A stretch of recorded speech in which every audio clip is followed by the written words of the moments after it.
Andai ku tahu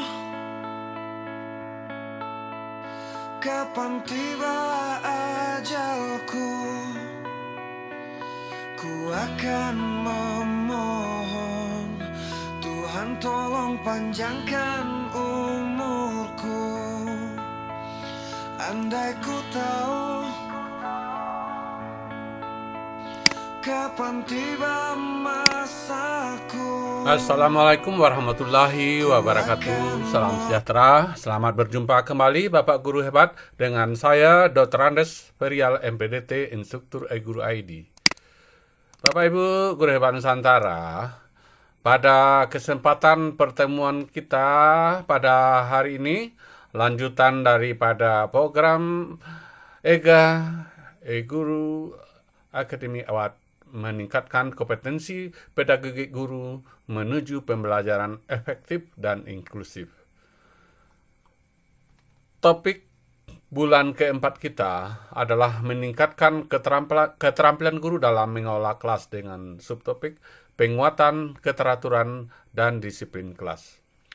Bapak Ibu Guru Hebat Nusantara, deskripsi pelatihan kita ini adalah program intensif yang dilakukan selama 5 hari yang dirancang untuk meningkatkan kompetensi pedagogik guru dan memberikan wawasan dan keterampilan mengelola kelas dengan lebih efektif. Fokus utama dari diklat ini adalah memberikan strategi dan pendekatan yang mendalam tentang manajemen kelas yang membantu meningkatkan kinerja pendidik di ruang kelas. Output diharapkan setelah mengikuti pelatihan ini, peserta diklat yang pertama sekali meningkatnya pemahaman dan kompetensi pentingnya strategi manajemen kelas. Yang kedua, penerapan strategi pendekatan berbasis kolaborasi. Yang ketiga, penguatan keteraturan dan disiplin. Kemudian yang keempat, dukungan kesejahteraan emosional siswa.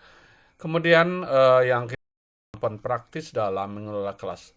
Bapak Ibu Guru Hebat Nusantara, pada pertemuan kita yang ketiga, subtopik kita itu adalah penguatan keteraturan dan disiplin kelas.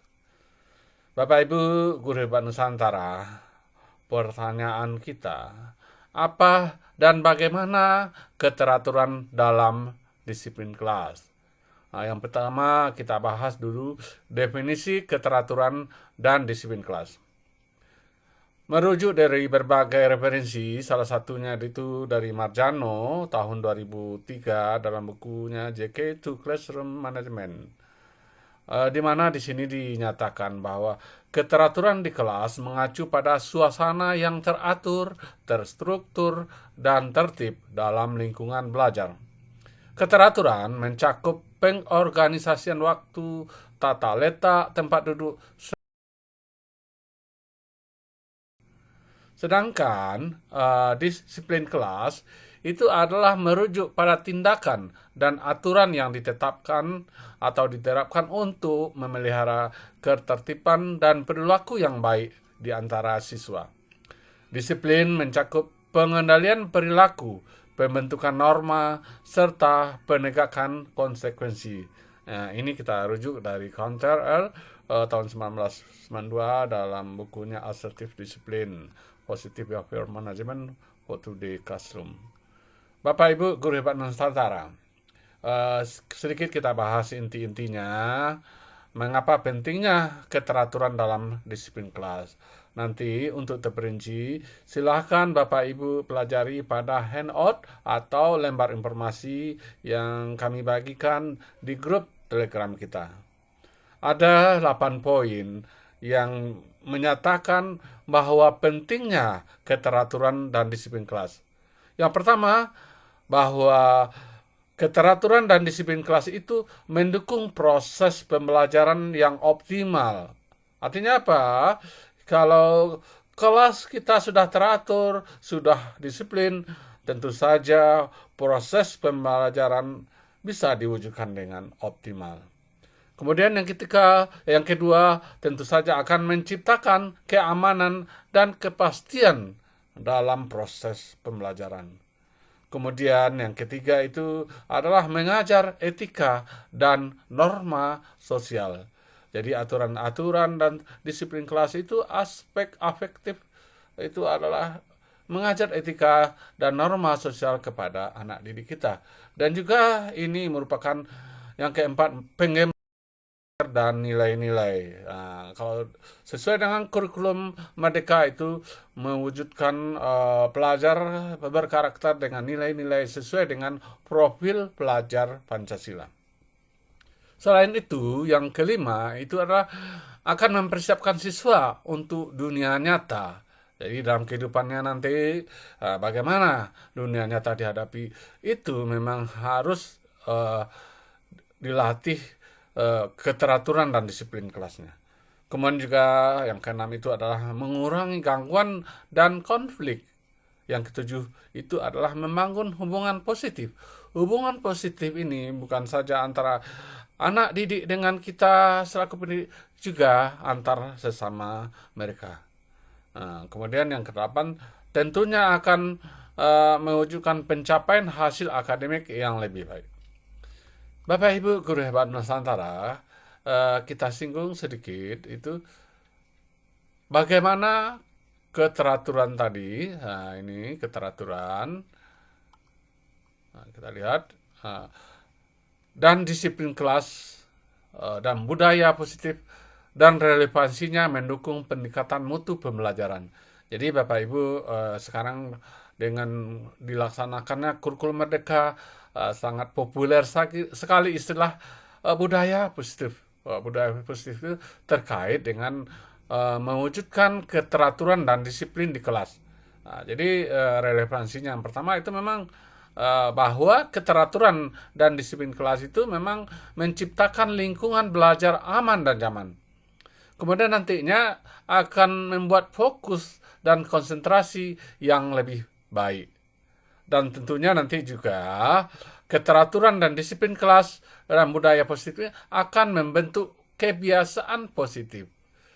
Kemudian yang keempat, tentu saja akan mendorong partisipasi siswa. Dan kelima itu membantu guru untuk mengolah kelas yang efektif.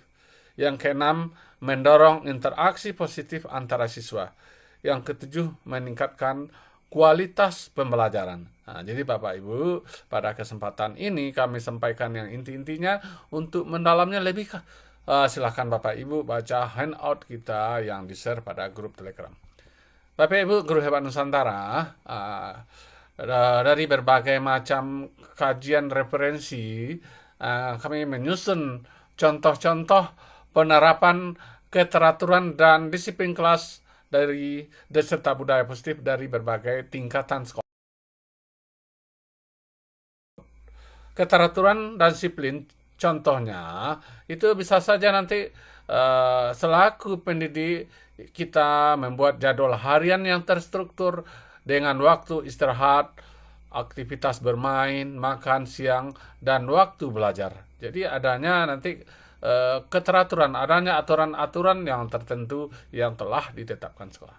Kemudian contoh yang sederhana adalah tentang berbagai mainan dan berinteraksi dengan teman. Jadi bagaimana nanti aturan-aturan ini dibuat di sekolah TK atau PAUD, bagaimana penggunaan mainan, bagaimana berinteraksi dengan teman. Kemudian budaya positif seperti apa yang diciptakan? Yang tentu saja yang pertama itu adalah menciptakan lingkungan yang nyaman dan ramah bagi anak-anak.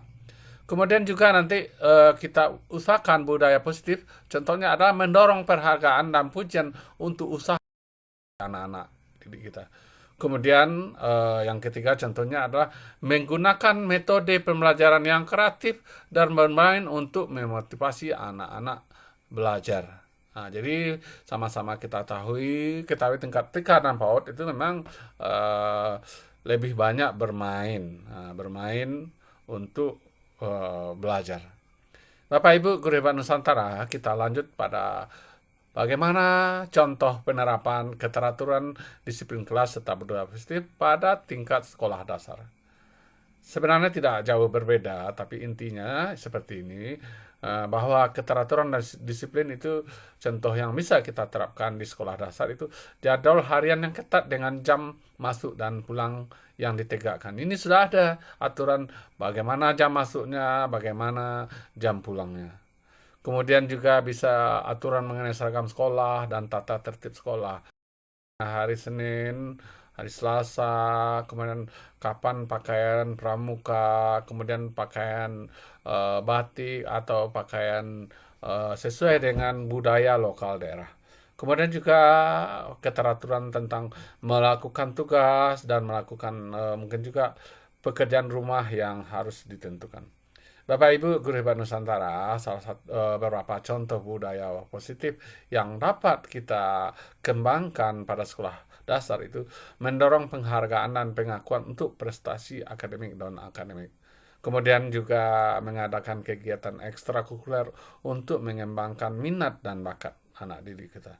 Kemudian juga besar budaya positif yang kita lakukan pada tingkat sekolah dasar itu adalah membentuk lingkungan kelas yang inklusif dan ramah.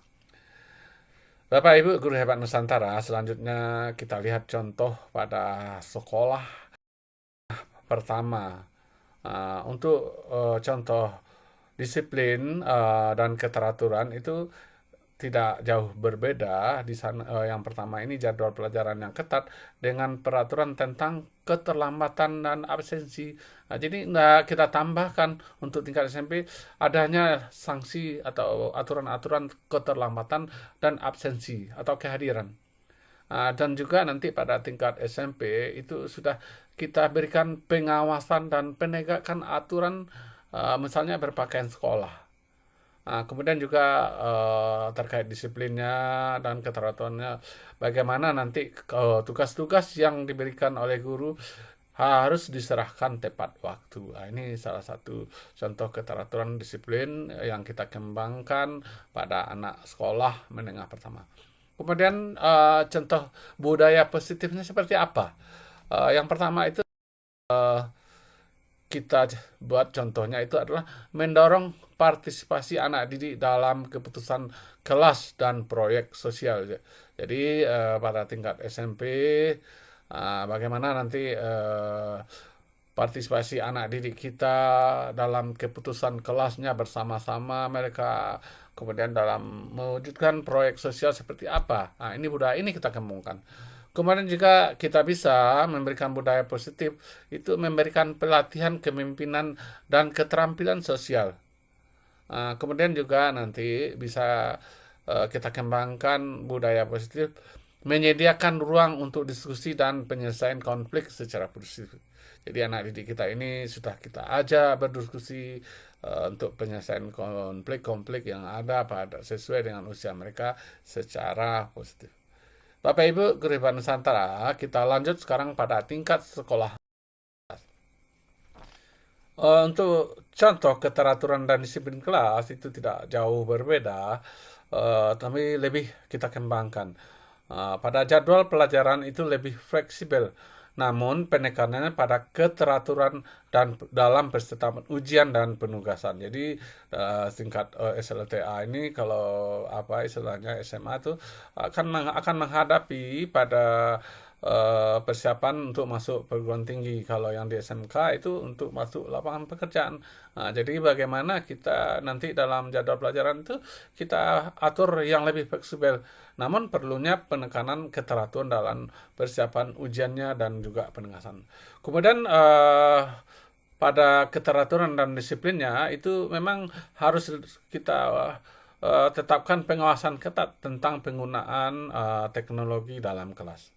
Bapak Ibu Guru Hebat Nusantara, budaya yang dapat kita kembangkan kepada sekolah menengah atas itu adalah mendorong anak didik kita untuk mengambil inisiatif dalam proyek-proyek riset dan sosial. Jadi anak didik kita ini yang kita dorong, kita kembangkan lagi. Jadi kita memfasilitasi saja. Kemudian juga nanti budaya positifnya menyediakan dukungan konseling akademik dan karir. Kemudian contoh budaya positif selanjutnya adalah kita upayakan anak kita membentuk komunitas sekolah yang mendukung dengan organisasi siswa yang beragam. Jadi pada singkat SLTA, budaya positifnya itu salah satunya komunitas organisasi sekolah, tidak saja cuma satu, mungkin ada yang OSIS-nya, mungkin ada yang pencinta alamnya, kemudian juga untuk karya tulisnya dan lain-lainnya. Bapak Ibu Guru Hebat Nusantara, memang pada kesempatan ini kita menyampaikan yang inti-intinya saja, seperti pada pertemuan sebelumnya, bahwa ilmu pengetahuan ibarat pisau, jika tak pernah diasah maka akan tumpul. Bapak Ibu Guru Hebat Nusantara, ayo asah keterampilan kita. Mari kita berdiskusi pada grup Telegram. Terima kasih atas kebersamaan Bapak Ibu semua. Selamat berjumpa pada grup Telegram. Wassalamualaikum warahmatullahi wabarakatuh.